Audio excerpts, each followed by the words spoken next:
En aquesta nova etapa no els fallarem. Tots junts farem el canvi a millor que volem. Els molinencs ja han dit prou. Ja està bé. En aquesta etapa ja està bé. Volem un govern que faci del bon govern la seva prioritat. I també un govern que faci de la proximitat un dels seus objectius, de la proximitat real. Un govern que veritablement escolti la ciutadania i no l'escolti un dia sí i un dia no. Un govern que tingui en compte les opinions dels veïns, de les veïnes, de les associacions, de les entitats, del comerç, dels emprenedors, de les institucions. Un govern que actuï amb rigor i amb lideratge, des de la proximitat.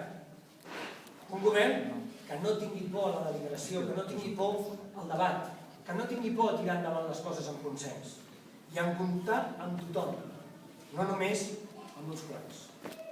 Això és el que cal a Molins de Rei i aquest és el canvi que jo vull liderar a partir del proper maig.